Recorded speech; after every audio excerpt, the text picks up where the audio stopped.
أعزائي محبين قناة دي زد بيك دائما مع آخر أخبار قسنطينة من 2023. اليوم نحن مع أول أيام السنة الجديدة 2024. فخلال النزول تحت جسور باب القنطرة المتتالية تاريخيا، وكنا قد صورنا بعض الأسرار عنها، ولكن اليوم اكتشفت مفاجأة مدوية ومن العيار الثقيل بخصوص الجسر الروماني القديم، والدليل الذي وجدته في عين المكان بأنه ليس جسرا. نعم، لقد سمعت جيدا، هو ليس جسر، ولكن ماذا يكون؟ لا تذهبوا بعيدا، ستعرفون كل شيء في نهاية الفيديو، ولكن دعونا نستكشف هذا المكان الرائع مع بعض.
شلالات مائية ومضائق، ممرات بدرب السواحل القديم مع طبيعة ملؤها الأشجار والأحراش، وكذلك أنواع عديدة من الطيور التي تحوم فوق المكان. في البداية لفت انتباهي جزء صغير من لوحة حجرية تختلف عن بقية الحجارة في الجدران، وكانت مغطاة بنبات اللواي المتسلق عليها مما أخفاها، وعند تقريب الكاميرا تبين بأنها لوحة تعرف بالمنشأة الفنية. البداية بكلمة بورت يعني باب، مما يدل بأن الفرنسيون هم من وضعوها هنا. وبعد إزالة الأعشاب قرأت اللوحة بورت بفيتريف. إذن هذا القوس ليس جسرا كما كنا نعتقد جميعا، ولكن باب يسمى فيتريف، والاسم منسوب للمهندس العسكري الروماني فيتريف الذي عاش في القرن الأول قبل الميلاد. إذن أين هو الجسر الروماني؟ الجسر الروماني هو هذا القوس الصغير الذي تمر منه مياه وادي الرمال. هذه أول اكتشافات سنة 2024، وآمل بأن نكتشف مع بعض أسرارا أخرى. في الجهة المقابلة للباب هناك ساحة الخروم الروماني حسب اللوحة الموجودة في الجهة المقابلة للوحة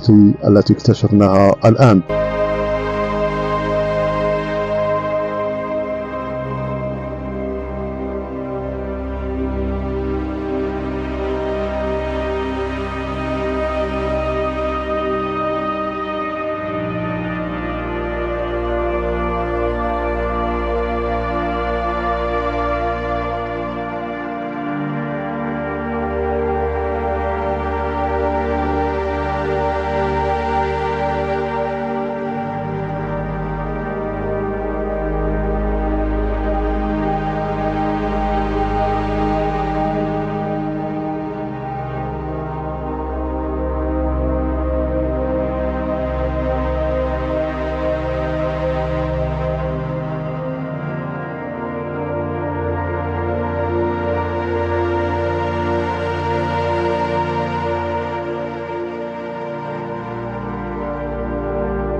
أرجو أن يكون هذا الفيديو قد نال إعجابكم وأنار معارفكم، فلا تنسونا بالدعم بالاشتراك والتعليق، وشكرا لكم. سلام.